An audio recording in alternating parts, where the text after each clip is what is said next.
Hello my friends. My name is Bot Mathematician, and this is Holomancer.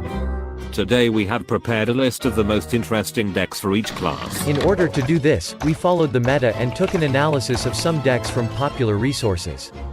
We also found some interesting versions of popular decks, and collected some unpopular but interesting archetypes. Over the past week, we conducted tests on many decks, and selected the most fun decks that actually have potential. News of the balance changes came as no surprise to us.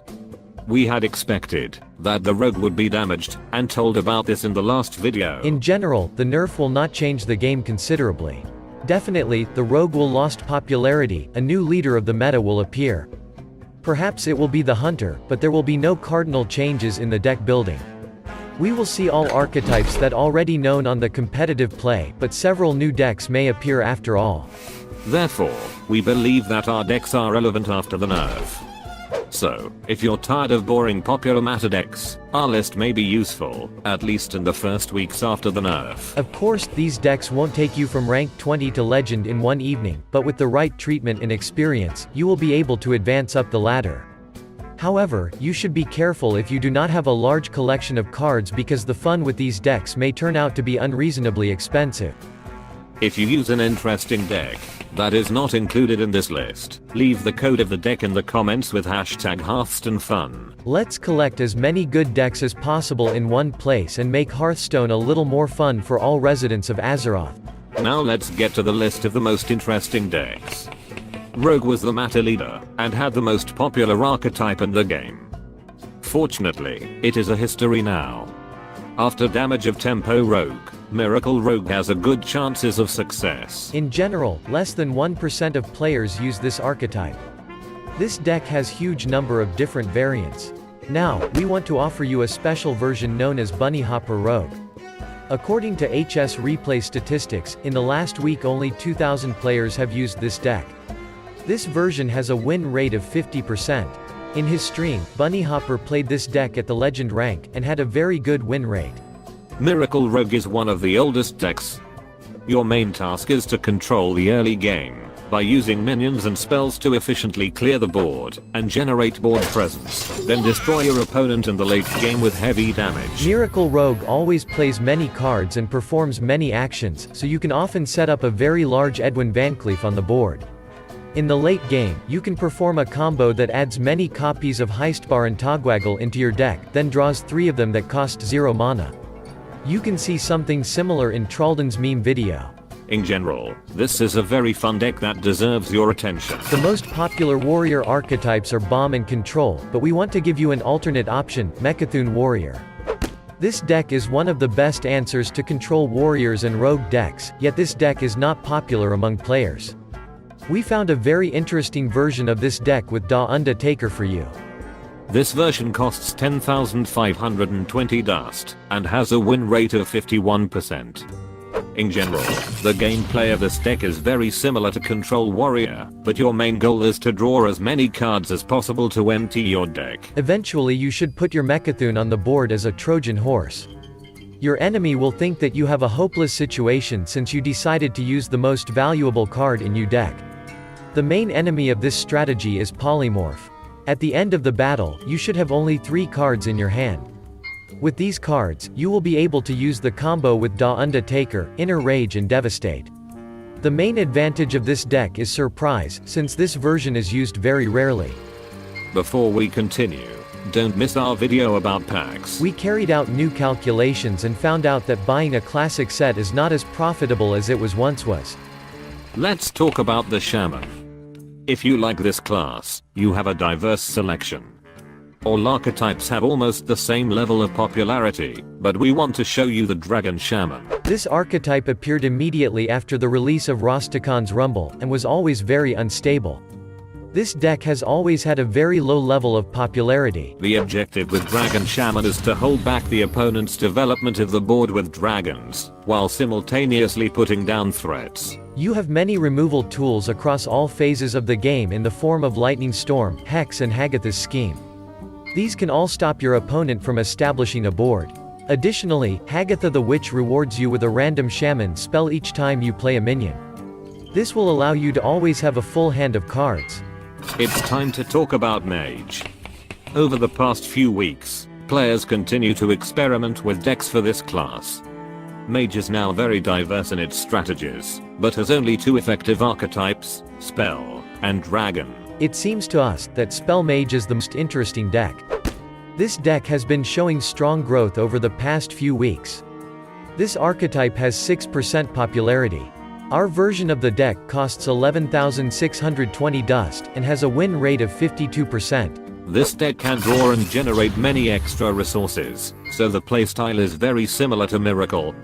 A number of new cards in the Rise of Shadows set have given this deck a new lease on life. Mana Cyclone generates many extra spell resources for you. In the late game, Archmage Intonitus will help you to get several extra fireballs. Druid has gone down in popularity in all levels of play. The token archetype presence at Legend is very small. Unfortunately, other successful decks just aren't around. Nevertheless, for those of you out there who are intrigued to try something new, your only choice is a heal archetype. This version of the deck costs 12,880 dust and has a win rate of only 49%. The general strategy for Heal Druid is to take advantage of the multiple healing synergy cards introduced with Rise of Shadows to gain huge value over your opponents. With all the healing in the deck, you shouldn't have too much of a problem bringing Lucent Bark back from its dormant state time after time in the late game. Also, you can use minions with copy effects to get more copies of Lucent Bark. Secret Hunter has grown in popularity and is becoming more noticeable. Mech and Midrange Hunter have also seen an uptick in play. Rexa has 5 different archetypes right now. It seems to me that Malagus Hunter is the most interesting of them, although it has the lowest level of popularity and a mediocre win rate. We want to show you the version of the deck that I use. It costs 90 to 80 dust and has a win rate of 53%. The aim of Malagos Hunter is to orchestrate a situation in which you can burst down your opponent by playing a lot of cheap damage spells. Critically, you must use these spells after playing minions with spell damage effects. This deck contains only 4 minions. One of them is Geppetto Joy Buzz, an important component for combos. With perfect luck, you can use this card to get Malagos and Verisa or Alexstrasza. The very next turn you can then unleash your barrage of burst damage. As an addition to this, on your next turn you can repeat all of those spells with Zul'jin. Now let's talk about the most popular deck for the Priest, and no, this is not Resurrect Priest. The situation has changed in the last 2 weeks, and now the new leader is Miracle Priest with Chef Nomi.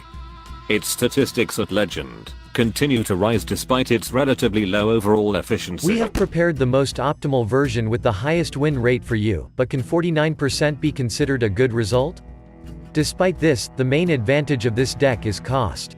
This is the cheapest deck on our list. If you are lucky enough to get Nomi in your packs, you should try this deck. Miracle Priest is a new archetype introduced with the Rise of Shadows expansion, that relies on drawing a lot of cards with the help of Northshire Cleric and Gadgetzan Auctioneer in order to finish the game with Nomi. The deck features ways to generate more copies of Chef Nomi, such as Seance. The game plan of the deck is to draw as many cards as possible while answering the opponent's threats.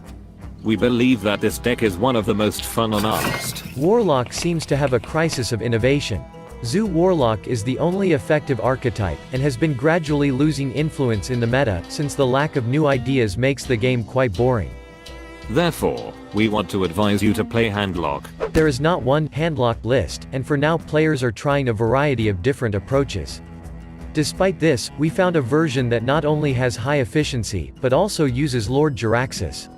This card wasn't viable for a very long time. However, Handlock is gaining traction, and the Lord is seeing gameplay again.